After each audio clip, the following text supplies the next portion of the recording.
They said she froze. They said she wasn't ready. And on the night it mattered most, they were right. The ambush hit like a lightning bolt. One moment the forest was silent. The next, it was a wall of fire, drones, and steel. Aria Kestrel pressed her back against the shattered concrete, hands trembling on her rifle, breath shaking in her chest, trying to fight through the crushing overload that had hunted her entire life. Her captain shouted her name. Her squad fired blindly into the darkness, but Aria stayed still, eyes wide, frozen. To them, it looked like fear. To her, it was something far more complex, because this wasn't the first time she'd felt this, not even close. Aria Kestrel was born in fire and forged in silence. Hours earlier, the forward base buzzed with chatter as the night mission briefing began.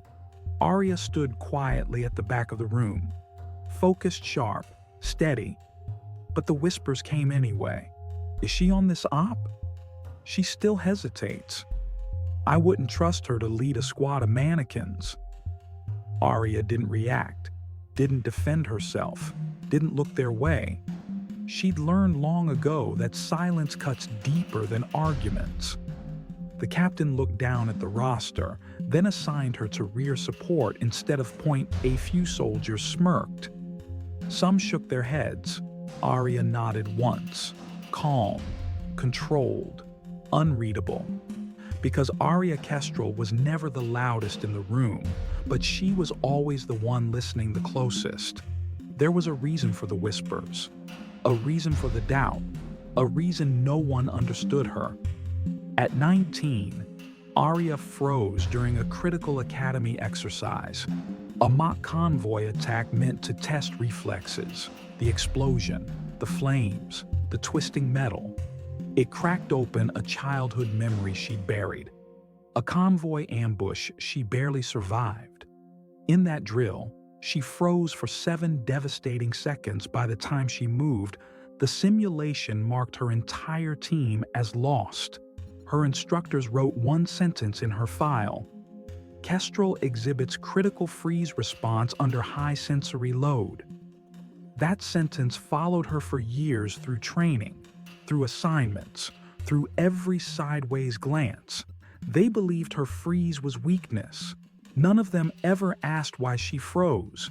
She was ready to resign until the one man who saw something different stepped forward. General Corbin Hale, a legend carved from iron, silence, and scars. He called her into a restricted room beneath the base. No windows, no insignia, no observers. Only Aria, Hale, and the towering skeletal frame of an exosuit glowing faint blue, its spine curved like a serpent, its visor hung like a predatory eye. This, Hale said quietly, is Project Night Viper. 5 soldiers had tried the suit. 5 failed, not from weakness, but because their minds were too loud. The Night Viper didn't just amplify reflexes and perception, it tied directly into the neural pathways of the user. If you faltered for even a second, it overwhelmed you. Yet Aria's tests revealed something extraordinary. Her freeze response wasn't fear, it was calculation. Her brain processed more data, faster and deeper than anyone realized. Her mind worked exactly the way the Night Viper was designed to. Hale saw it. He understood it. You don't freeze, he told her. You think. Back in the forest, the mission collapsed in under 60 seconds. Enemy scouts jammed comms. Thermal drones circled overhead. A sniper cracked shots from a hidden ridge. The captain fell, bleeding into the dirt. The squad panicked. We're pinned. Where's evac? We're done. And Kestrel, she's freezing again. But this time, she wasn't. Behind the slab of concrete, Aria's mind ignited drone patterns, wind direction, heat trails, shot arcs, acceleration curves, blind angles in the terrain. Her breathing steadied, her pulse slowed, her eyes sharpened. For the first time that night, Her mind reached perfect alignment. Static cracked in her comms. Then a voice cut through General Hale. He saw her telemetry spike, saw her neural sync stabilize, saw something no one else could ever see. Hale whispered a sentence that silenced the battlefield. "Release the Night Viper." The squad froze. What did he say? Release what? Kestrel, what is he talking about? But Aria knew. She rose slowly, deliberately, like a storm taking shape. Her boots sank into the mud. Her shoulders straightened, her jaw set like stone. Hidden plates on her gear opened, blue lines pulsed up her arms like veins of light. The armor folded across her spine. The visor slid down like the closing eye of a dragon. In a single breath, Aria Kestrel became the Night Viper. She moved before the squad could react. One leap, silent, one shot, perfect, one drone gone, then another, and another, every step precise, every motion controlled, every target eliminated with absolute certainty. She wasn't human precision anymore. She was inevitability wearing a human shape. Within minutes, the drones fell quiet. The sniper ridge went dark. The kill zone became a doorway out.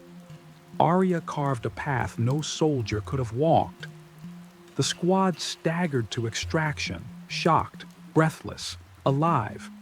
The captain, still bleeding, looked at her as if seeing her for the first time. "Kestrel, you saved us." She didn't respond. She didn't need to. Her visor dimmed. The blue lines faded. Her breathing returned to normal. And through the static, General Hale whispered again, not to Aria, but to anyone who ever doubted her. They thought she froze under fire, but she was the only one calm enough to command the Night Viper. If stories like this speak to you, if you want more tales of grit, discipline, and warriors no one sees coming, consider subscribing to MindFront. It helps the mission continue.